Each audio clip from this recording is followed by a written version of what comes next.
Namaste. Welcome to episode 7. In the episodes 1 to 6, I introduce you to the topics of Annamaya Kosha, Pranamaya Kosha, the idea of the relevance of Anna, food, water, and the Yama Niyama around food, okay, and why Sattvic and pure pranic food are important for not only the spiritual progress but also in terms of normal living, how it can help.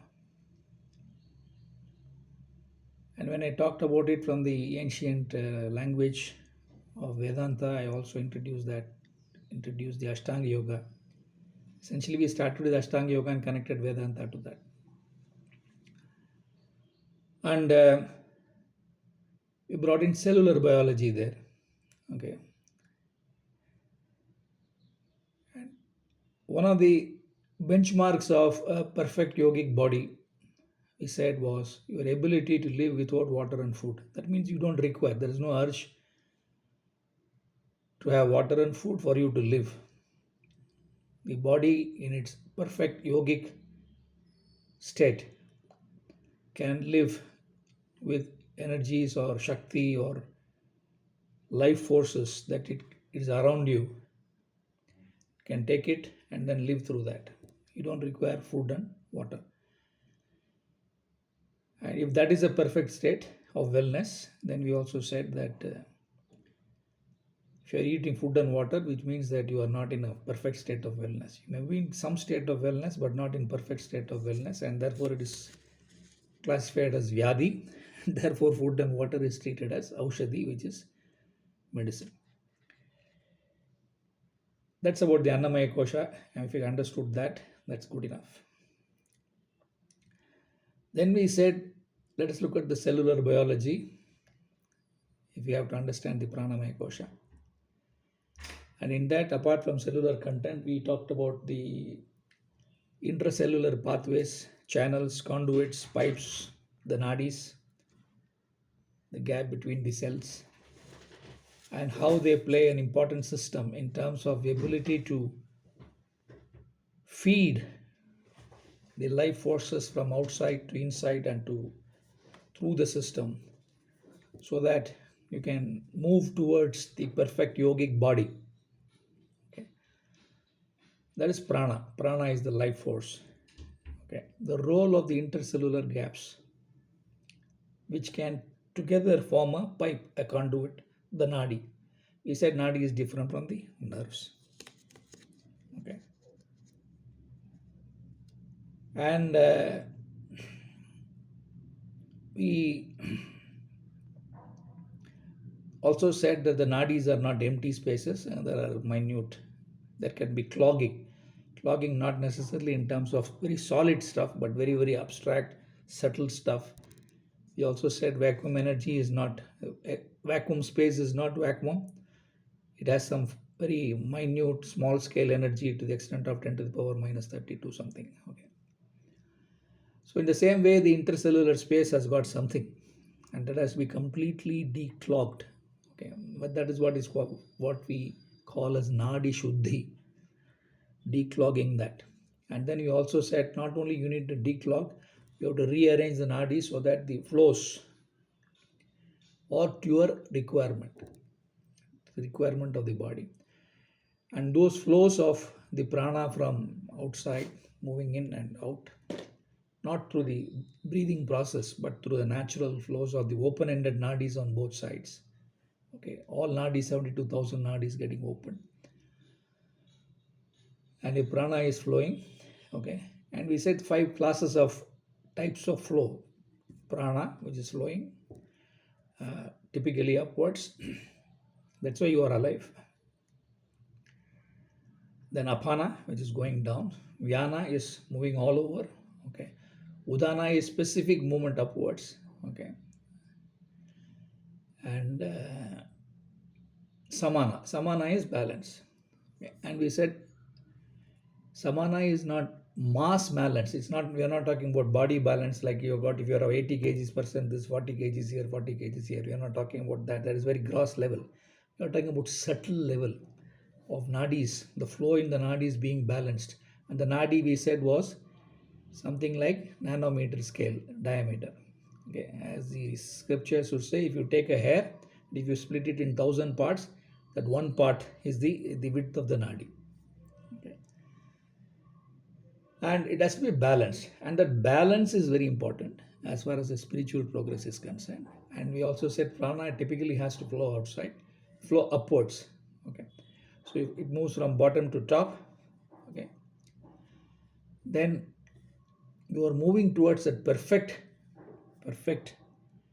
yogic state, of which in the Annamaya Kosha it will be reflected as ability to live without food and water. Okay, and one of the key requirements for us is that your backbone must be straight. Your backbone is actually tilted. It's like this. If you see any images of backbone, or even if you are able to take an x-ray of your backbone and see your backbone is not straight. Okay, and therefore the gaps between the various sections of the backbone, okay, are not uniform. Okay, there are therefore there is a certain amount of imperfection in the backbone structure, and there's a spine that is going in the nervous system. The main thing is the spine. We also said there are other nerves, the cranial nerves, which are going straight and then joining the crane, the head. But then most of your bodily functions are through the spine. Okay, and if your backbone is straight, the spine is also straight. The bundle of nerves, okay, can work without clogging. And even in that bundle of nerves, they are also nerve cells. They are also cellular cells. So in those cellular gaps, there's a nadi. There's a nadi that can go, and that nadi is typically either a ida or a pingala. Okay, and then there's a central one which is called the shushumna. So in the objective of streamlining the flow of prana through the nadis, through the intracellular gaps, the significance of the intracellular gap of pathways of nadis in a backbone inside the spine between the nervous system is very very important, because that governs everything. We talked about how the nervous system, the nadis, the nerve bundle opens up at various levels, and then they are called the chakras, or they are equated to chakras, not exactly the same. Nerves are very very gross level, which you can see, and the chakras and nadis at that level, associated at that level, are very very subtle. You can't see that. Okay, but you can play with that through the system of pranayama. Okay. So that is the introduction that we had. And in the third episode we quickly looked into the big picture.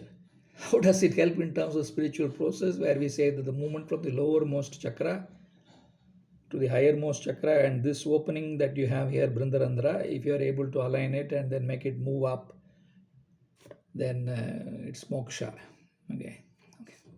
That is the ultimate realization of para, the state of para, or you call it Parandama, Paramatma, Paramapurusha, Paranjoti, all that. Okay, so that's a big picture. So I will keep moving between the big picture and the minute nitty-gritties of various levels. But then I started with Ashtanga Yoga only, and I also made it very clear that the Ashtanga Yoga, when it talks about Yama, Niyama, Asana, Pranayama, Pratyahara, Dharana, Dhyana, Samadhi, leading to Kaivalyam, which is the para state, Patanjali, who scripted the Ashtanga Yoga, does not talk about nadis, it does not talk about chakras. Nadis and chakras are essentially from the school of Shaktas, Shakti, people who deal with Shakti. Okay, we'll talk about it later.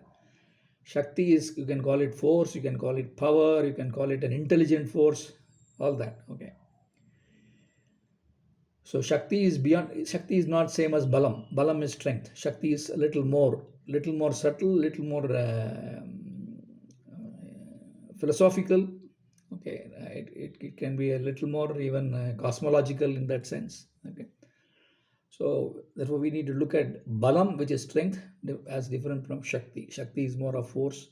In science, when we talk about forces and fields, and then the particle carriers and all that stuff, that we are talking about shakti, very very subtle stuff, not the gross stuff of balam, which is okay. So there's a big picture, and we are now dealing with the nitty-gritties of the small picture. Ashtanga yoga is 8 parts, 8 limbs. Okay, they're not, let me say, they can be understood separately, but all of them are working at the same time. All the angas are working at the same time in a human being. That's why you are alive. All of them are working together at different intensities, different strengths. Okay. But for us to understand and play with that, you need to have the modular understanding. Each level, what does it deliver, and how does it take it, and how do you build up all levels, the full stack, as I call it. Okay. And that is what is the route I have taken, because that I can directly relate it to your biology and your physiology, anatomy, neuroscience, and all that stuff. So while we are still sticking to the core path of Ashtanga Yoga, we brought in and then said that the Shakta Yoga Tantra ideas of nadis and chakra is a superimposition on the Ashtanga Yoga.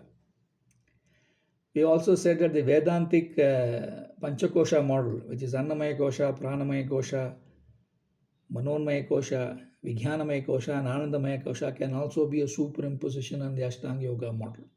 Okay? Because Ashtanga Yoga is easy to understand but difficult to practice.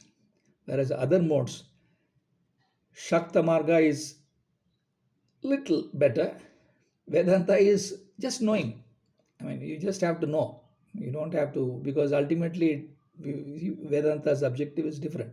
Okay, it's not about practice. It's about getting to know clarity of what are we talking about when we talk about all this. Okay, that's why Vedanta comes in. Okay, so in Vedanta there are two structures, which is called the Panchakosha and Annamaya Kosha, Pranamaya Kosha, which we will take and map it to the Ashtanga Yoga and therefore to biology. There is also another classification which is called Dehatraya, okay, which is in the Advaita Dehatraya. We talk about Sthula Sharira, Sukshma Sharira, and Karana Sharira before we go to Atma. Okay. The Sthula Sharira and Sukshma Sharira we will deal with here, which is to do with biology. When you go to Karana Sharira, we have to go beyond just biology into cosmology and all that. We will see later. There's advanced topics. And that will probably come after 40, 50 episodes. Okay. And all whatever we talk about, okay, in terms of Ashtanga Yoga or Shakta Yoga Tantra of the Shakta Marga or Vedanta, which we have introduced so far, okay, is all from the same library of the Vedas. The Veda is not a single book; it's a library of multiple books. Okay, so it is all Vedic, and Vedas are called Shrutis because we believe that this is coming from just heard, known. Okay, how is it possible that we have to go to advanced topics? We will see later when we talk about cosmology, for which if your body is perfect, if your body is a yogic body, and if it is perfectly purified, I'm introducing a concept of purification which we'll deal in the next 2 episodes. If it is purified, okay, you can pick up knowledge from the air. I mean, you can hear it. When I say hear it, you will know. It just happens. It's like realization. It's just that you're tuned in, as they say. Okay, but all this tuned in, etc., is for you to understand. But actually, it's all there, and you get to know. It's a very very advanced topic. But then Shruti is the term for that. Vedas are Shrutis. All of Hindu scripture, whichever way, whichever school, whichever part of India that comes from, ultimately comes to Shruti. And then there's a build up on that, which is called the Smriti. Okay. And then there are explanations for both Shruti and Smriti, which comes in the Puranas. Okay, by way of historical stories, not mythological stories. Purana for us is historical stories and not mythological. They are not myths. They appear to be myths because you are receiving it from a non-yogic, we are receiving from a body and mind which is not a perfect yogic body and mind. Okay, that therefore it looks like a myth, but it's not a myth. Okay, so that's what we need to understand. So Vedas are Shruti, Vedas are the Adharam, or the base for Smriti and Purana and every school of Indian thought. We only take Ashtanga Yoga so that we can deal with one portion and try to understand the whole thing, and then slowly map other concepts so that you know that everybody is talking about the same thing. Vedas are also called as Nigamas, okay, because ultimately the whole thing is to go back, okay, whereas Agama is coming forward. Okay, so it has got specific etymological meanings from the source of cosmology and all that. Okay, so Nigama means you can simply understand going back, the knowledge and ability to how to go back to the source. Agama means to understand how you came from there. Okay, so these are simple ways of understanding stuffs.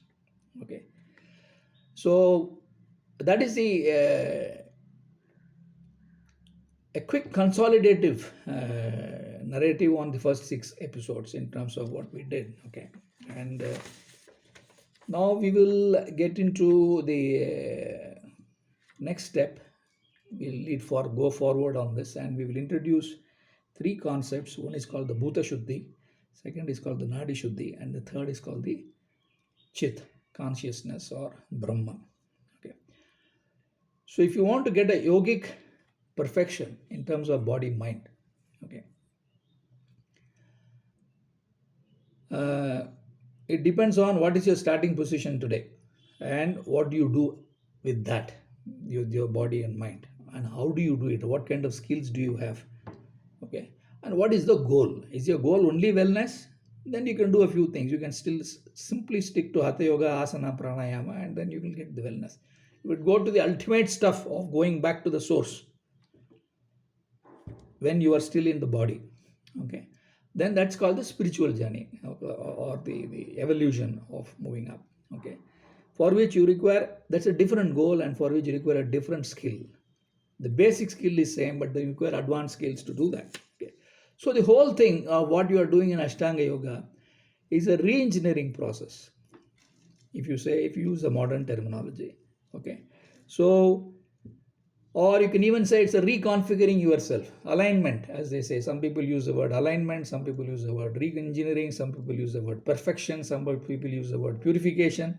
Okay, but essentially it's a transformation process. You're transforming many things here, okay, and you're transforming that. Okay, so transformation means you move from one state to the other.